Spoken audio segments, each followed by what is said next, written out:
में उसने 1 उनाल इनको दे दी। उसका टोटल सरमाया था वही जमीन। God has stop creating the land. ये वो ला नहीं सकता।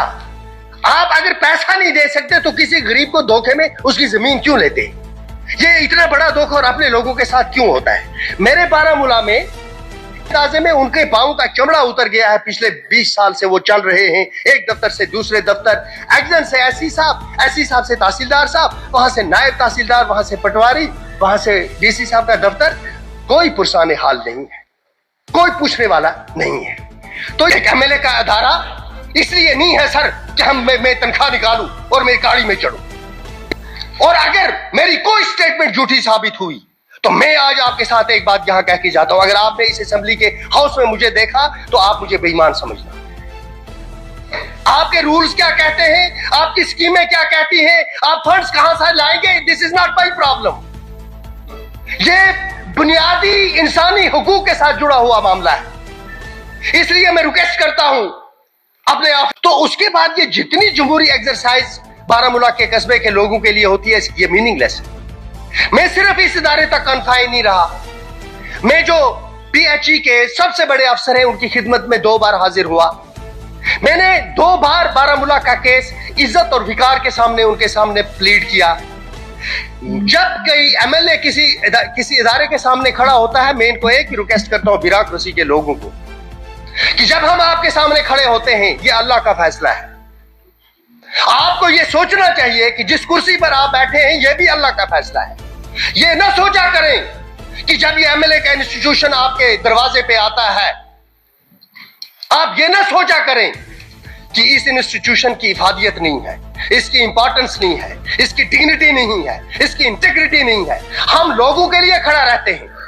आपको भी एहसास होना चाहिए। You should find solutions to the problem.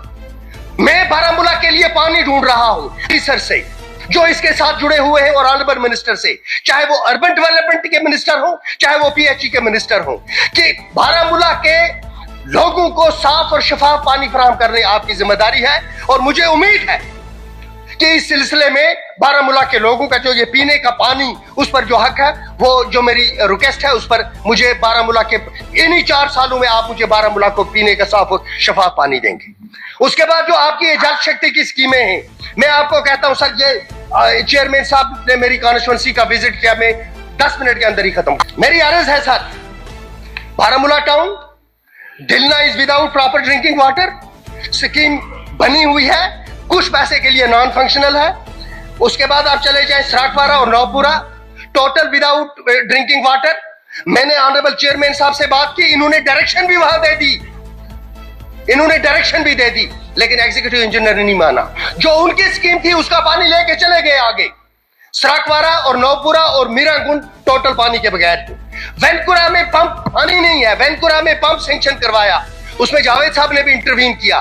पिछले, मैं आपको रिकॉर्डिंग आके सुनाऊंगा, एक्शंस के साथ जो मेरी रिकॉर्डिंग हुई है, पिछले 6 महीने से मैं उनको रिक्वेस्ट नहीं, 9 महीने से मैं इनको रिक्वेस्ट करता हूं, इसको टेंडरिंग करो। मैं उसमें जब सीएम साहब बात करेंगे तो इस बार जब जिगर खोलूंगा मैं, तो मैं आपको रिक्वेस्ट करके बताऊंगा कि हमारे साथ हो क्या रहा है। आपको मैं बताऊंगा हमारे साथ हो क्या रहा है। कालेबन मेरा एक हल्का है, पहाड़ी इलाका है। जब मैं उस इलाके में जाता हूं मुझे शर्म महसूस होती है कि अभी भी उस पहाड़ी इलाके में लोगों की जो औरतें हैं उनके सर से मटका नहीं उतार सका हूं मैं।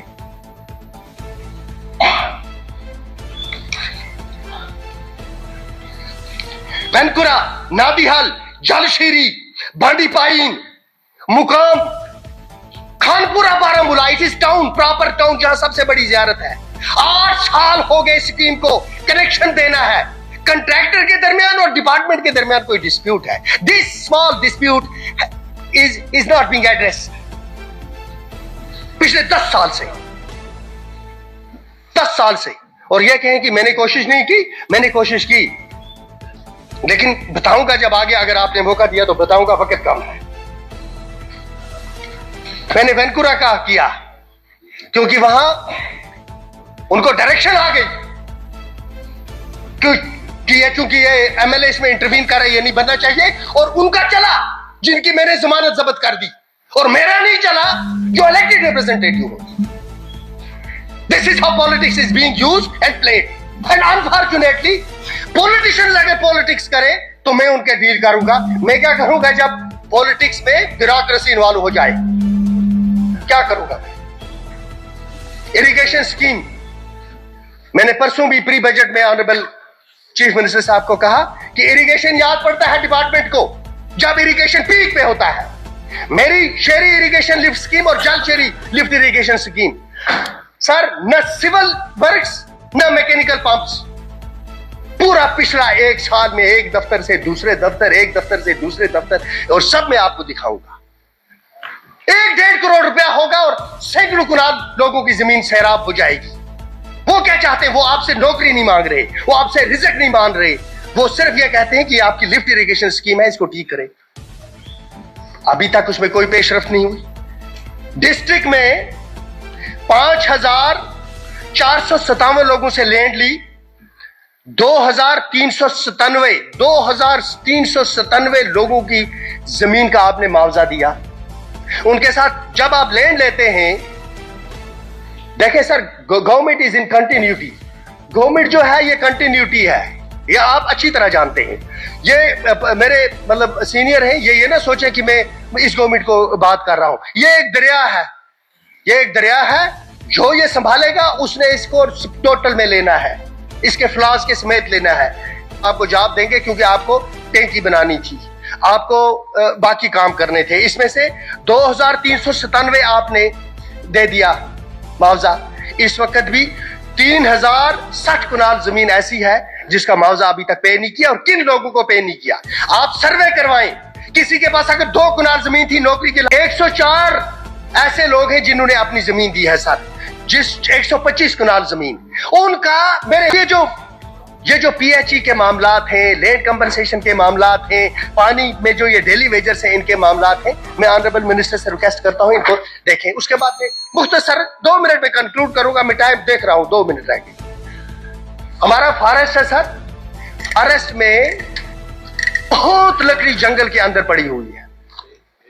मैंने क्वेश्चन लाया, पूरी डिटेल्स मैंने मांगी, मैं ऑनरेबल मिनिस्टर साहब के टेबल पे रख दूंगा। इसको एक्सट्रैक्ट करना है वहां से, इसको आपने हर डिस्ट्रिक्ट में कलेक्ट करना है। पहले आपने एक मेहरबानी ये करनी है कि जो आपने जंगलात को 2 हिस्सों में तकसीम कर दिया, आपने मतलब गवर्नमेंट ने, नॉट यू, गवर्नमेंट ने, कि ये ना सोचे कि आप मैंने कब किया। गवर्नमेंट ने इसको एसएफसी अलग कर दिया, फॉरेस्ट को अलग कर दिया। उसके बाद जरा आप देखें, जब से ये फैसला हुआ है उसके बाद ये सिर्फ डिटेल्स मंगवाएं, उससे पहले किस तरह से टिम्बर अवेलेबल होती थी, और आज जो पिछले 10 साल हैं 2014 के बाद जो लोगों को टिम्बर है वो किस तरह से अवेलेबल हो रही है। तो जायज हक है, जिसका जायज हक है उस तक उस लकड़ी को पहुंचाएं। उसके बाद projects have not been tendered and executed.